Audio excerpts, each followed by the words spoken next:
Hey guys, it's Celestia, and today's video is going to be a little different than my normal content, because it's going to be less about a single topic and more about answering some of the questions that I've been getting a lot of lately, as well as giving you guys some updates about both my health and my channel. Kind of a heart-to-heart, or at least as close to that as can be achieved by me talking at you through a screen. We'll be back to regularly scheduled content next week, which I'm going to give you more information about in a minute here, or a couple minutes, probably. But in the meantime, I'm hoping this video will serve to offer you guys a little more clarity surrounding some of the questions, concerns, and problems that have been arising as of recently. So first of all, I'll start off by answering some of the more channel-related questions and concerns that I've been receiving, before I then move on to the health updates and health-related questions. And one of the biggest channel-related questions that I've been receiving a lot of lately is, why have I stopped answering comments? To which the answer is complicated. To be as clear as possible right off the bat, I have not stopped answering comments altogether, and I have no intention of doing so altogether at any point either. But I will absolutely acknowledge that I have reduced my responses to comments very, very significantly, and there are a lot of reasons for that. First, and most obviously, my channel has grown a lot lately, which I could not be more grateful for. And while I'll get into how awesome that is later on in the video, it relates to this point in particular primarily because of how many more comments I'm receiving than ever before. I'm obviously not complaining about that in the slightest, because it's brought me so much joy and validation to see that people are enjoying my content enough to engage with it. And every single notification still gets me as excited as my first comment to click and read. Like, just because I'm not answering like I used to doesn't mean I'm not still reading every single one and grinning like an absolute idiot, because trust me, I am. But it does mean that answering all of them has become relatively impossible for me to do without spending more time than I actually have doing so. And until recently, my solution to that was just to do my best anyway and answer them in increments whenever I had a chance. And that's still what I would be doing were it not for the next reason, which is that with a larger audience and an influx of more comments has also come a lot of harsher comments. And I don't mean people disagreeing with me, because that's as appreciated as people agreeing with me, quite honestly. I mean people getting objectively and unnecessarily angry with me and demanding that I answer them and debate with them and explain myself to them, and other people insulting me and demeaning me because they disagree with me. And trust me, I am fully aware that that's just how the internet is, and I'm thoroughly unbothered by it. I expected it, and quite frankly, I don't really care about it. What I do care about, though, is that a lot of those people have been using the fact that I responded so regularly to other comments to justify demanding that I respond to them too. I've seen a lot of them saying that I would only respond to comments agreeing with me or supporting me, and that my responses to those people meant that I owed responses to everyone. And I don't want to be the kind of person that only responds to positive feedback. And in the past, I did respond to all feedback equally, so I don't really even feel like that claim is fair. But a lot of these comments are too hostile for me to feel comfortable replying to, so I don't. And I have no intention of doing so in the future either, because I don't think I have any obligation to engage with people that make me uncomfortable. Which, for a while, led me to just continue replying to comments that didn't make me uncomfortable while ignoring the ones that did. But now I've started getting comments and messages from people that are even angry with me for not responding to their support in a timely manner. And it's made me put some serious thought into how I'm engaging with my community, and whether or not trying to respond to almost all of my comments is really a healthy thing to do, for my sake and for everyone else's. I got like 4 hate messages last week from people that were furious with me for not answering their get well soon comments because they'd seen me answer other people's, and I can't even fully blame them, that's the thing. Because I have tried so hard to answer every comment for so long, I've kind of built a foundation for people to feel entitled to my responses. I've set the precedent that I will, so they're angry that I'm not. And all of this has brought me to the conclusion that trying to connect with every commenter in a personal way has resulted in me failing to adequately construct a safe and healthy boundary between myself and my audience, and subsequently encouraged parasocial relationships that I naively did not anticipate. And that's my bad, and I take responsibility for that. So in the future, while I will still be answering some comments when I have the time to do so, I will no longer be answering all of them, nor will I be trying to. I'll read them all as I always do, and they will always go heard, acknowledged, and appreciated. But I just don't think that it's healthy for anyone for me to be trying to be everyone's friend. For a very long time, I kind of saw myself less as a creator and more as an art community audience member talking to other audience members. And over time, I've failed to realize that that dynamic has kind of shifted as my channel has grown, and that I have a responsibility to adjust my standards and behavior in kind. That realization also came after harassment. Maybe that's not the right word, because harassment has been on the table ever since I delivered the hot take of lolicon bad, which I'll also get into in a minute here, which has, in fairness, also contributed to my decision not to engage so frequently with comments. But the thing that really pushed me over the edge is probably closer to what I'd call a stalker, and the whole encounter really made me realize that the parasocial relationships I was inadvertently allowing, if not encouraging, weren't healthy. Because, okay, I'm gonna try to keep this as vague as possible to avoid the individual responsible being recognized, but in fairness, a lot of what he posted was really public, and it's really not on me to avoid his public comments being seen. Anyway, basically what happened was that a few months ago, I got a message from some dude who told me he liked my voice and that he loved me. Then he started messaging me to help him with a plot for something he was making. I didn't answer any of that, and he stopped messaging me, so I thought it was done with, despite regularly receiving comments from him saying that he loved me. Then on Valentine's Day, I posted some very gay art of my Sona, Duchess Celestia, and my wife's Sona, Celios, kissing, cause I mean I'm gay and I love my wife, sue me. Anyway, the day after that, I woke up to upwards of 30 messages across all of my social media, all of which were from the same dude, and all of which were basically demanding to know if that art meant that I was a lesbian. He commented on my personal Facebook account alongside my dad and my coworkers by asking, "You like boys too though, right?" He sent 5 emails to my work email saying he thought I liked boys. He messaged my Instagram upwards of 10 times saying, "I didn't know you didn't like boys. Most girls these days don't love us." He spammed my Twitter DMs and replies wanting to know if I, indeed, also still liked boys, right? There was literally no online account of mine that was not demolished by notifications from this dude furiously shaming me for being gay and guilting me for not being attracted to guys. And it didn't stop there, because then he started messaging my fucking wife. Same questions, a lot of, "So you guys are married? Does that mean you're both gay? Do you still both like boys? Answer me." It was deeply, deeply disturbing, and even blocking him just prompted him to make more accounts with the same questions, this time angry that we blocked him for, in his words, just asking a question. He finally stopped for the most part after I told him to leave me alone via email, because that was the only place I couldn't block him and had to see what fucking homophobic filth he was spewing at me, although he still whined on Twitter saying I was being mean to him and spammed my email with apologies, justifications, and begging for me to forgive and answer him. I haven't received much more from him since, but it was a scary-ass situation that genuinely disturbed me, especially because I got another DM during the time he was harassing me from a throwaway account on Instagram asking if the return address on my Etsy orders is my home address. No context. I don't know if it was him, I'm not saying for sure that it was, but it scared the shit out of me anyway, and I've switched to using another return address now. The point of me sharing this is that I feel at least partially responsible for opening the door to this kind of behavior, by trying so hard for so long to be less of a creator and more of a friend to my community. And it was a wake-up call to put some much-needed, healthy distance between myself and my audience in the future. I'm so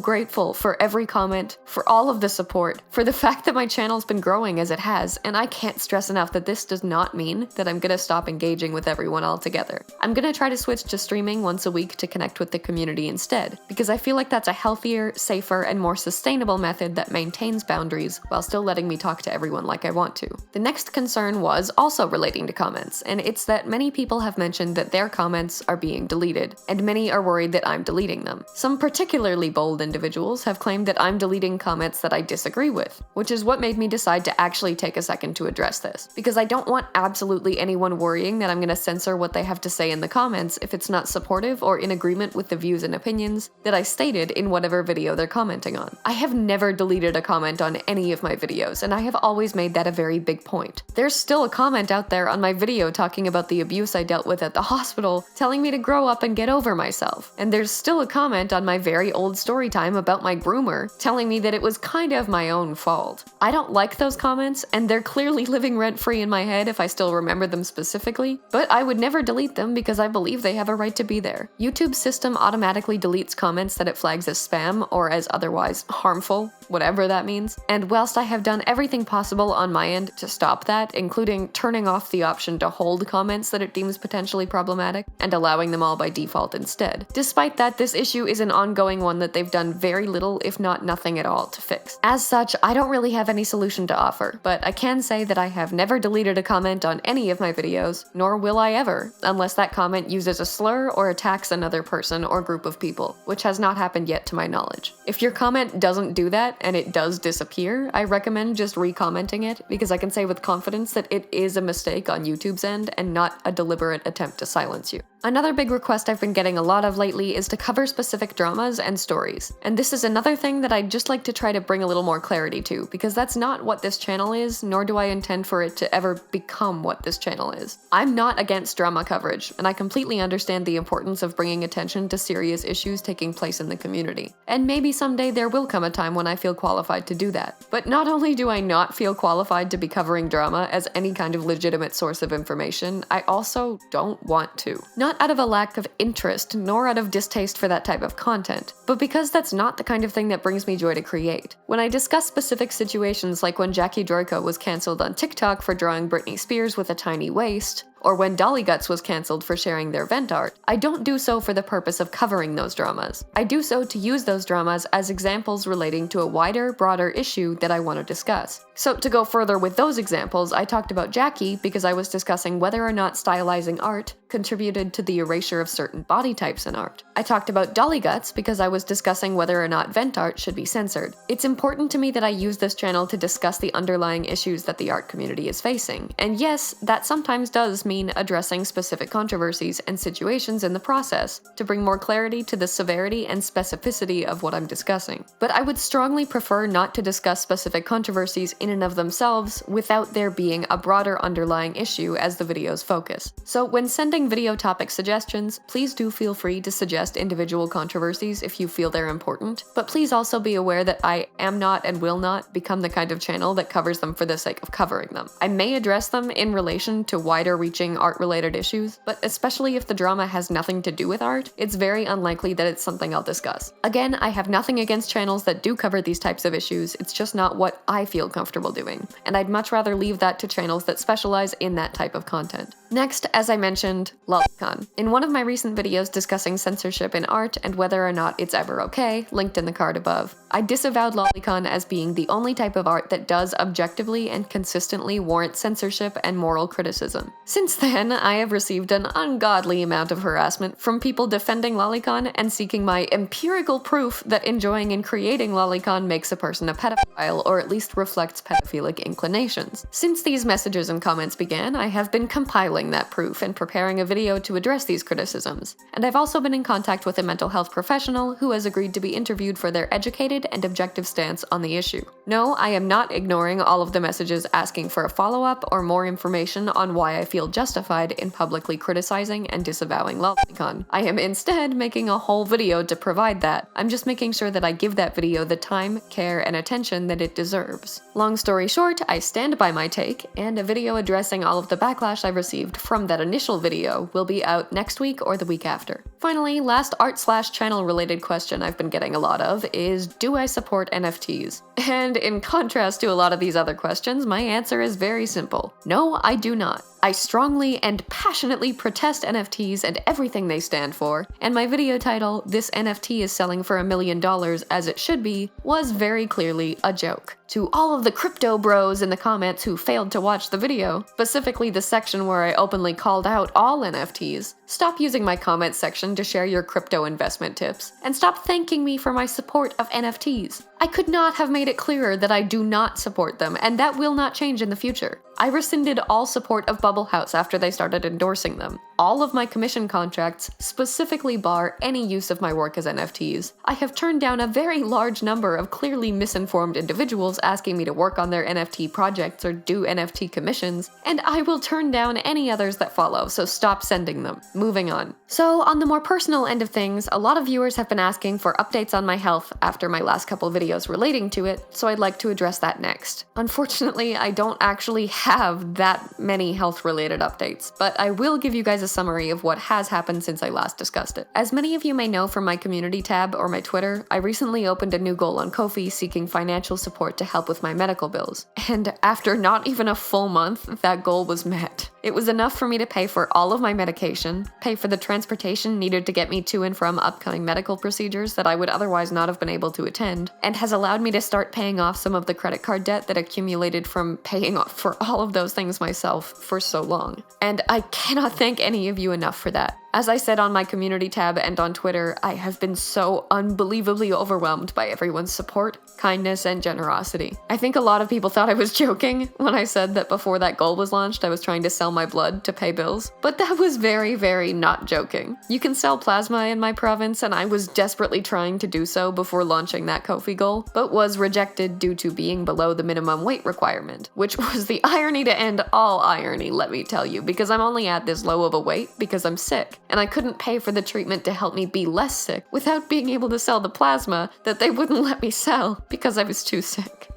Honestly, it would have been really funny if it weren't cripplingly depressing. But the point here is that things were very, very dark for me before I decided to launch that Ko-fi goal, and I had literally exhausted every other option and given up hope for my health and my future in every possible way. So to have received the amount of support that I did, and from so many people that didn't even share their names or want any recognition or anything in return, I don't have the words to thank everyone who helped, be it with money, with supportive comments, with signal boosting, all of it. I have gone from a very dark place where there was no light at the end of the tunnel or even a reason to keep walking through it to find one, to a place where I wake up with hope that things will get better. And I said this on my Twitter, but I'll say it again, and I'll keep saying it until words run dry because it's true, and it makes my heart feel full for the first time in a long time to say it. I owe my recovery to this community, and I finally think recovery might happen for me. But for the sake of transparency, I owe you guys more than just feelings and thank yous. I owe you information. So let me put my heart away and update you on what's actually been going on. First of all, I had a lot of people ask what I needed money for if I'm Canadian because our healthcare is free,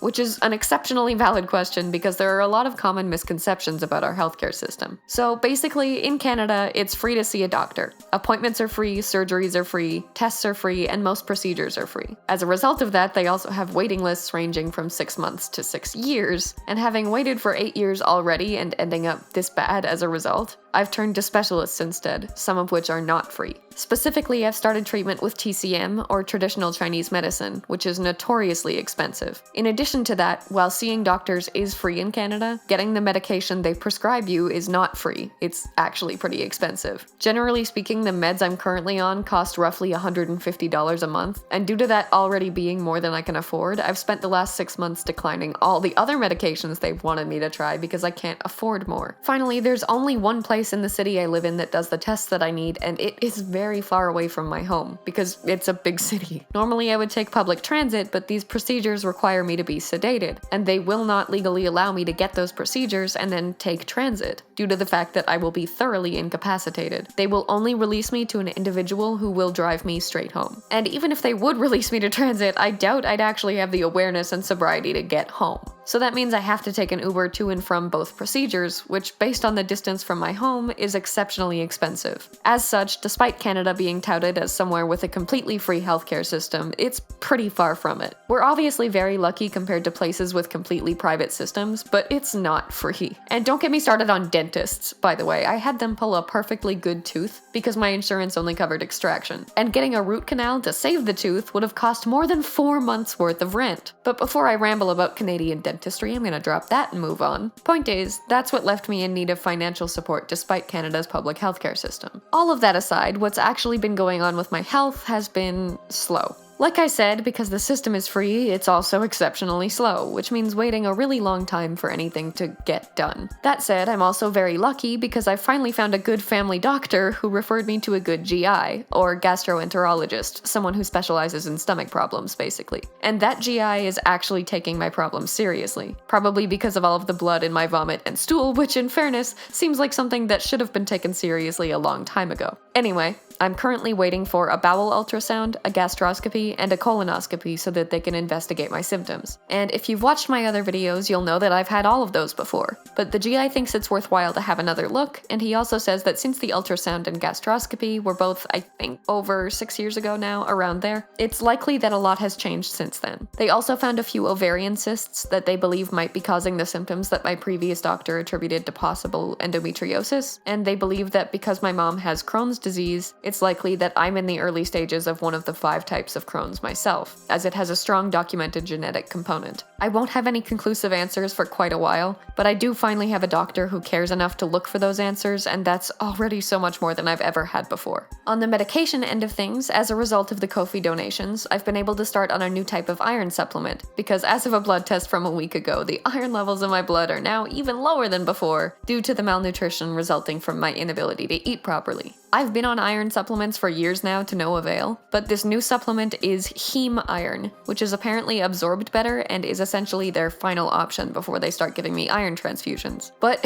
hey, my last doctor refused to give me iron transfusions at all, so I'm just super pumped to have a doctor that's not only willing to, but wants to try every possible alternative before that. I would unironically give her my kidney, she is my everything. Additionally, on the TCM side, I just finished my 2nd round of herbal medicine, and to give more clarity as to what that means, I'll give you guys a quick rundown of what I've learned about Chinese medicine. Essentially, Western medicine is almost exclusively focused on figuring out what's causing a person's symptoms, at which point they'll resolve the root cause of the problem rather than treating those symptoms. And that's not a bad thing, that's actually the ideal thing. The problem is that in a lot of cases, they can't find what's causing the symptoms. So they either treat you with medications that destroy your body indefinitely, or they tell you nothing's wrong as far as they can tell, so just live with it. They kind of did both for me, as I discussed more in my previous video. Conversely, Chinese medicine is more focused on the symptoms and fixing the way that your body isn't working right. So for example, my stomach is the root of my problems, which again you can find out more about in that video.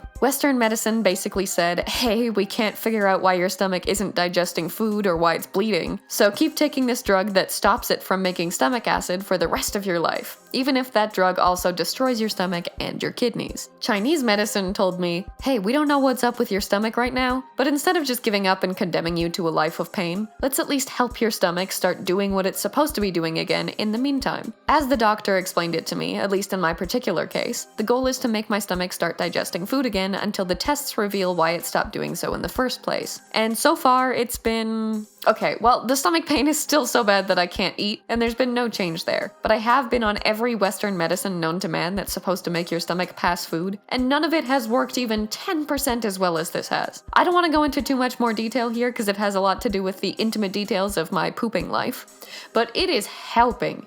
It tastes like ass, but it is helping so much. Ultimately, I'm doing what I can to treat the symptoms while they try to figure out what's causing them in the first place, and that's all I can really give you guys as an update. It's a long road, but I'm only able to walk that road because of your support, so thank you. I'll keep you updated as things progress, but thank you. I cannot ever say that enough. Finally, the last major thing I want to address is the number of people telling me to sue the hospital responsible for the events that took place in the video linked in the card above. First of all, thank you so much to everyone who has referred me to lawyers that could help me. Even if I can't use them, it means so much that so many people took the time to send me their resources and try to help me get some justice for what happened. But unfortunately, not only can I not afford absolutely any degree of legal representation or even a consultation with a lawyer, I have been reliably informed that because I tried to escape the hospital multiple times during my admission, I effectively relinquished all of my rights and have no legal footing to claim that any more force was used on me than necessary. Bruises don't matter, the video footage doesn't matter,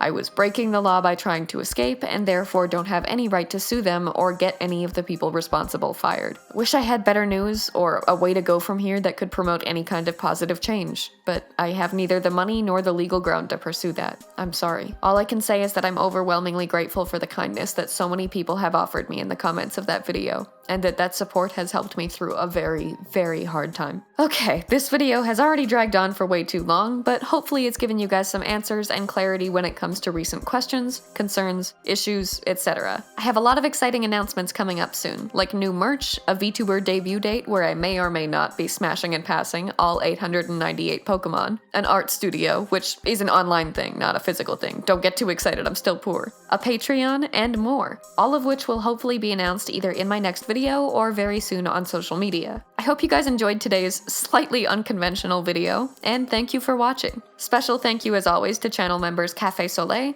Lotus Dreams Art, Joseph Solomon, Adele Juarez, and Fiona Paulo for their support. Please leave a like and subscribe, and I'll see you in my next video.